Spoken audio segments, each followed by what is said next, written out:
मस्त पड़ रहा है लगातार ये स्टॉक, इसमें तो कोई शक नहीं। तो इनका 100-125 रुपए के आसपास का नुकसान हो रहा है धंधा अच्छा आशीष सर, हम सब जानते, आप लोगों ने बता रखा है कि वो वॉरशिप सबमरीन्स वगैरह बनाने का काम, लेकिन क्या ये पोर्टफोलियो के लिए प्रिफर्ड पिक है मजगांव डॉक, या पसंद कुछ और है? इस स्टॉक को लेकर व्यू क्या है जो मेरी बाइंग से 100-125 रुपए नीचे चल रहा है? देखिए, फंडामेंटली देखा जाए आशीष, तो कहीं कोई समस्या नहीं है कंपनी के साथ। जो उनका मुनाफा था वो भी काफी हमने बढ़ते हुए देखा। पिछले साल करीब 585 करोड़ का प्रॉफिट था, इस साल कम से कम 1000 करोड़ का प्रॉफिट वो बनाने वाले हैं। सिर्फ इशू ये है कि इस स्टॉक में जो एक वन वे रैली आ गया था, जहां पे करीब 250 रुपए से स्टॉक ऑलमोस्ट 900 रुपए तक पहुंच गया। तो जो रिटेल निवेशक इस स्टॉक में एंट्री की है वो बिल्कुल पीक पे एंट्री हुआ है। तो जिसके कारण से एक जब बड़ा करेक्शन आया तो सारे जो रिटेल ट्रेडर है वो इसमें स्ट्रक अप हो गए। बट मेरी सलाह रहेगी मैम कि आप स्टॉक पे बने रहें। आपका जो प्राइस है वो अगले 6 महीने में बिल्कुल वापस आएगा, क्योंकि इस क्वार्टर के नतीजे काफी अच्छे मैं उम्मीद कर रहा हूँ मजगांव डॉक से। और जो भी उनके मार्जिन रिलेटेड इश्यूज थे, प्रेशर वगैरह थे, वो सब एक बार खत्म हो रहे हैं।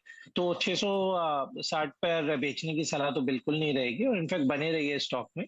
अगले 6 महीने का पर्सपेक्टिव से कैपिटल लॉस बुक करने की जरूरत नहीं।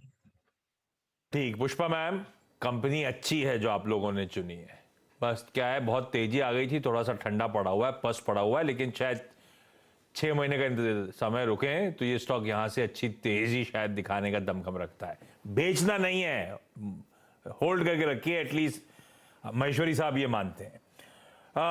राजस्थान के सिरोही से अरुणा मैम आपको आपकी स्क्रीन पे नजर आएंगी। अरुणा मैम नमस्ते, गुड आफ्टरनून। अरुणा मैम, आपको कितना समय हो गया शेयर बाजार में? सर मुझे अभी 1 मंथ ही हुआ है, और ये मेरे हस्बैंड 2.5 साल से कर रहे हैं, देख रहे हैं। तो मैं इनको पूछती हूँ कि क्या है, क्या लेके बैठे हो आप टीवी पे, जो सब देखते रहते हो, आशीष सर की दर्शन करते हो, कविता मैम के दर्शन करते हो, मुझे भी तो सिखाओ।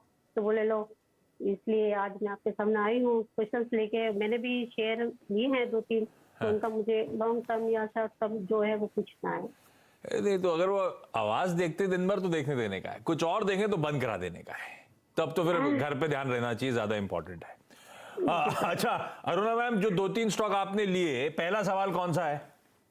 सर मैंने डिवीज लैब के और लुपिन के फार्मा के हैं, ये बाइंग किए हैं 28-34 और 695, 50 और 34 के शेयर। इसको मैं लॉन्ग टर्म में रखूं या शॉर्ट टर्म में कुछ फायदा देखते हैं?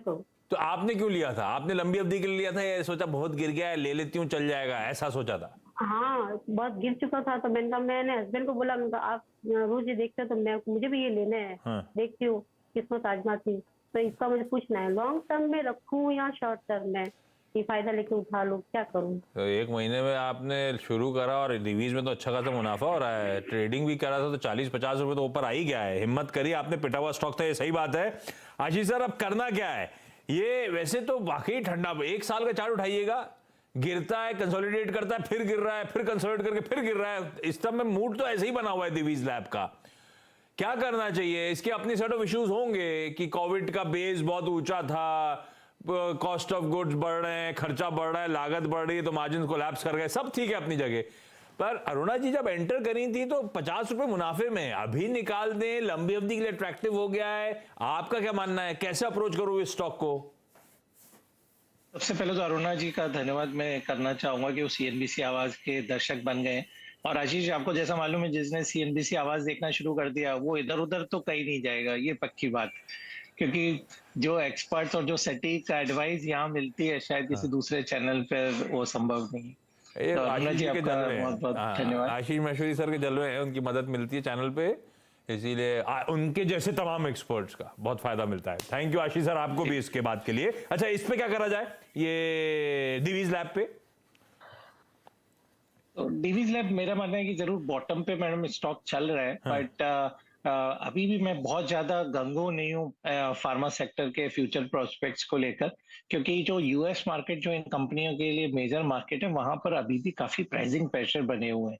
क्योंकि वहां पर जैसा हम देख रहे हैं कि रिसेशनरी थोड़ा सा माहौल बना हुआ है, इंटरेस्ट रेट बढ़ रहे हैं, तो जो लोगों की परचेजिंग पावर है वो थोड़ी कम हो रही है। तो जिसके कारण से इनको जो मार्जिन्स मिलते थे वो बिल्कुल स्टैग्नेंट बने हुए हैं। तो मेरी सलाह डीवीज लैब पर सेल करने की रहेगी। मेरा मानना है कि आपको थोड़ा जो मुनाफा मिल रहा है वो आप एक बार बुक कर सकते हैं। और इसकी बजाय मैं आपको रिकमेंड करूंगा अपार इंडस्ट्रीज लिमिटेड के स्टॉक में आप निवेश करें। वो भी 2600 रुपए के आसपास का ही स्टॉक है और काफी बेहतरीन नतीजे इस क्वार्टर में अपार इंडस्ट्रीज से मैं उम्मीद कर रहा हूं, तो वो आपको बेटर रिटर्न देगा कंपेयर टू डीवीज लैब। अपार इंडस्ट्रीज बेहतर, दिवीज में जो मुनाफा हो रहा है मैम बांध लेने का मन बनाइए उस मुनाफे को। अच्छा, ल्यूपिन भी पूछ लिया था उन्होंने।